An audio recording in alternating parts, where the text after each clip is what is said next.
Sup guys, Beyblade994 back again. Technically I've changed my name of my channel now to now Mango G said to go with my Xbox gamer tag, but I don't know if it's changed properly, so I'll go by both for now.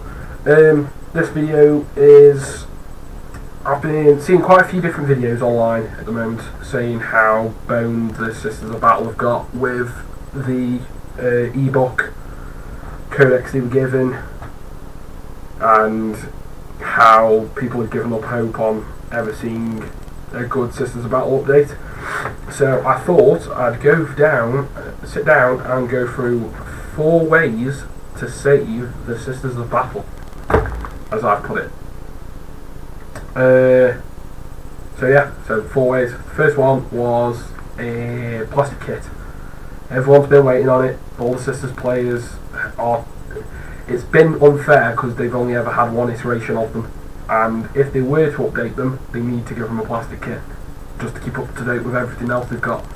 They're moving away from fine cast. They don't do metal, so plastic's the only way they can do it now, unless you go with plastic resin, a bit like Privateer Press, or go back to metal. That's the only options I can see. So a plastic kit must be on the horizon if they are thinking of updating them. The way I'd set it out is the same way as the Sisters of Battle.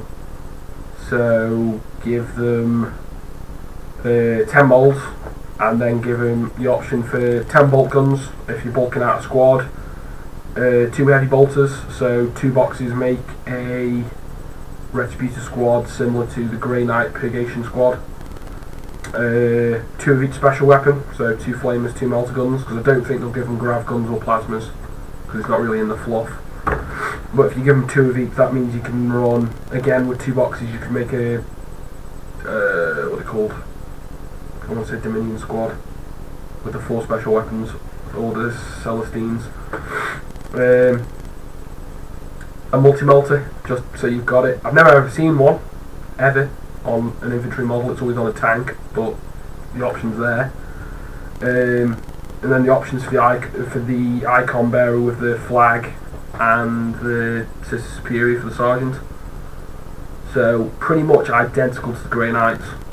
So you've got all the weapon options, and you wouldn't have to give them all the combat weapon options. It's just bolt guns. And that, with that layout, you could, in theory, make every single infantry squad in the book that there is currently. So Battle Sisters, Celestines, Retributors, Dominions, I can't remember what the other one is. You could give them the option for the Apothecary and make I want to say Hospitalitas for the command squad if you wanted, but again that could be a separate squad. And then you could do a plastic dual kit for Seraphins, so you could maybe have a second option for them. And I don't think you'd make them combat based, but maybe all flamers or something would be quite cool. So yeah, that's the first idea. So the plastic kit, which everyone's expecting at some point. The next one was the Axe of Faith, which when they added them in the White Dwarf update, they worked to an extent. It was the whole, every unit has a specific act of faith. You made a test at the beginning of each turn to see if you could pull it off, and that's when you started seeing characters in squads of Retributors with heavy bolters, because 4 rending heavy bolters at BS4 was just gross. I've only ever seen it played once, and it killed a Dread Knight, the best part of a Paladin squad, and rented like a Razorback to death. So it's pretty impressive for the points worth. So yeah, the problem and then they updated them with the ebook to it was a lean ship test instead, which was better rather than a roll. I think it was a 4-up on 1 dice. But then they also limited it to once a game for each squad, which sucked. It made more sense because it was meant to be like a heroic act of heroism to boost the odds, but it took away what little power the army had at that point. You get they gave it to them, and then like, nah, this is a bit overpowered, and took it away again. The way I'd run it is a simple, bit like psychic powers. Just start of each turn, roll a d6, plus have characters or units wiped out, or martyrs or banner bearers or anything that can increase the roll. And it's like d6. Acts of faith can be done that turn. Don't make it a test, just make it so it's d6 happen. So, not if you've got a reasonably sized army with, say, 8 to 10 squads, you're not getting it with everything, and it's not guaranteed to get a high number. You could only get 1, but you always get 1, which always happens every turn.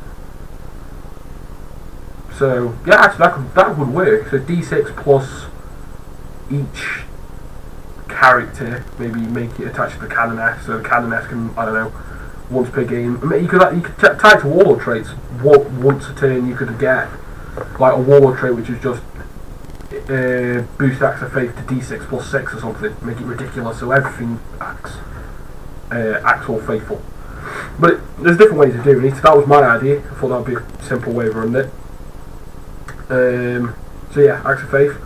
Next one was add the Forge World Repressor to the standard army, because it's awesome. I want them for my Space Wolves.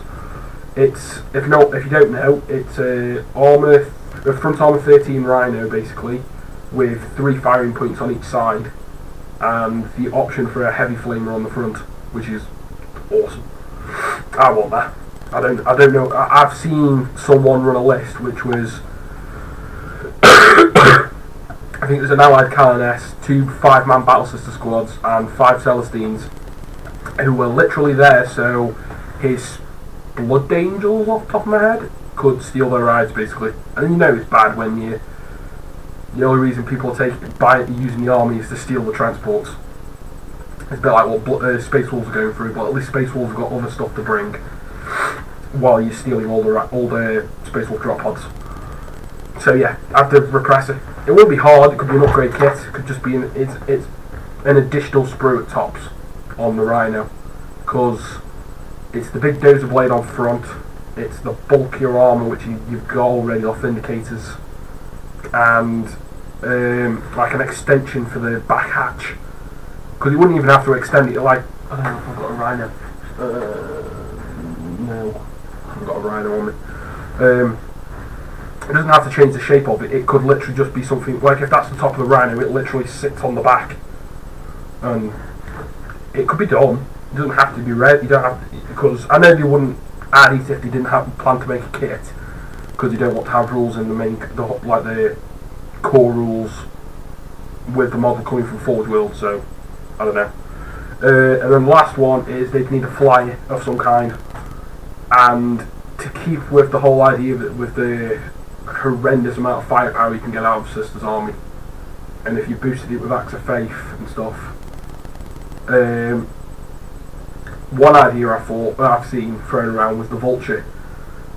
I know Astra Militarum guard players would complain that they're stealing their weapons, but it would make sense to unlock Punishers for them, and it's like avenging angel coming down from the sky and absolutely mullering anything in the way. So that could work. Yeah, so that was the 4 ideas I got. I want to hear what people think, what ideas they've got for saving the Sisters of Battle. So comment, rate, subscribe, all that business, and I'll see you in the next one.